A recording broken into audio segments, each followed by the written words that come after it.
Hey guys, Ron Perry here for another Proto review. This time for a 52-foot center depressed flat car with no load by Bachmann Industries.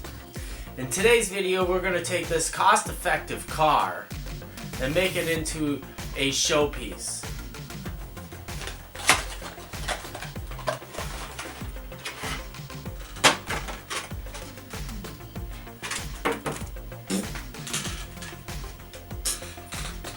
As you know, in my Proto reviews, I take a standard car and I upgrade it to go into my collection or to be sold via my eBay store.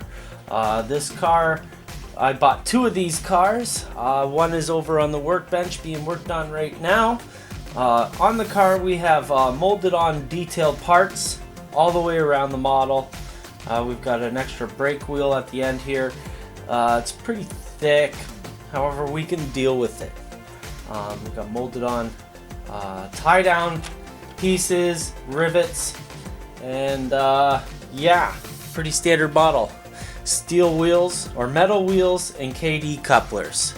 We've got a what's called a Buckeye 6-wheel friction bearing truck on this car.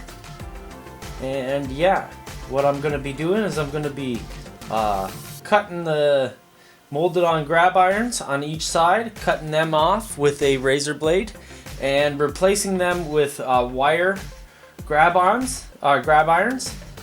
I'm going to paint the tie downs. I'm going to paint the rivets, or not the rivets, the bolts holding down the boards.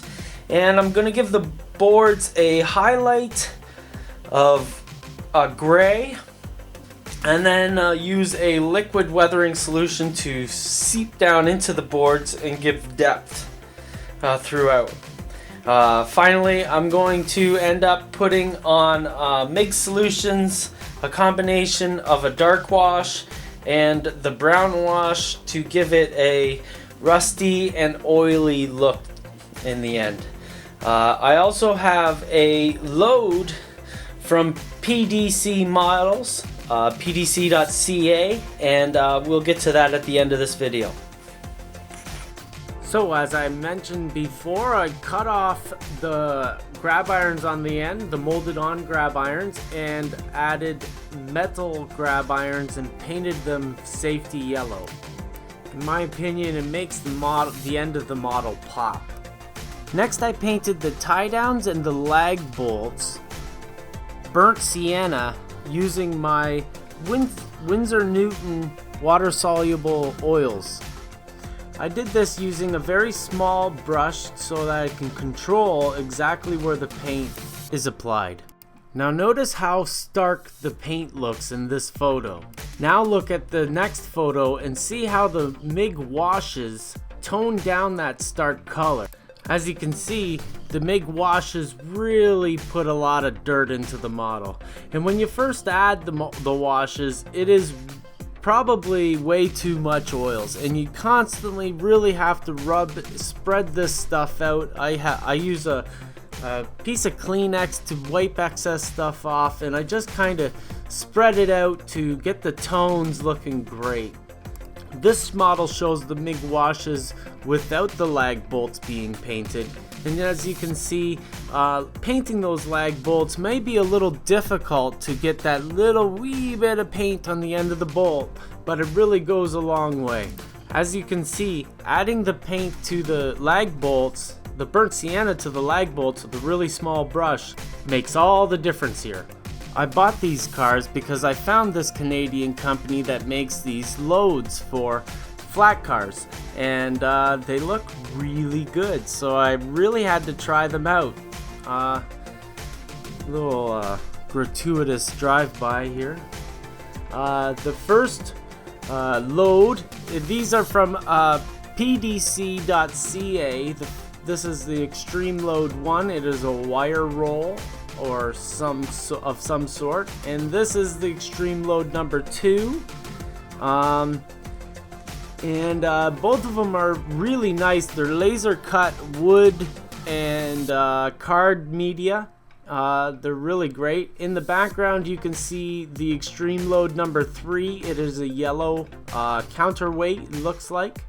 All of these structures look great, and with the nice paint and the decals, it doesn't take a lot of work to make a real masterpiece with these laser cut kits.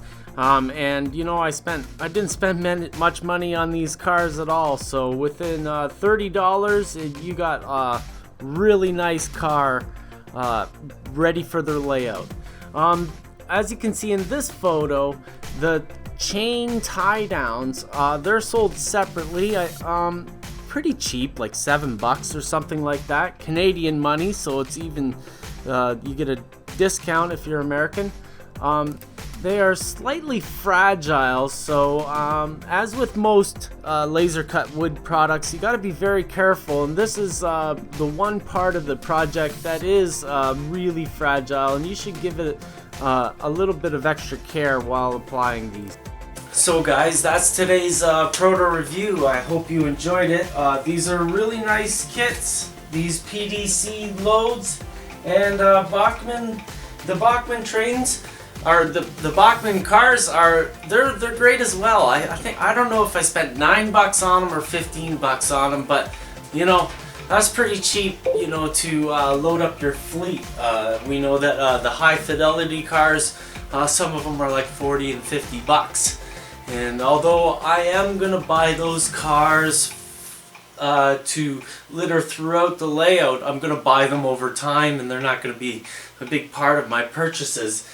These cars, though, I think I'm gonna buy a bunch of them because this is right up my alley. This is a nice, cost-effective project, and the results are, hey, I don't mind putting them up against my models, and I actually think that I've done a lot better job on the cars than I did do on my models.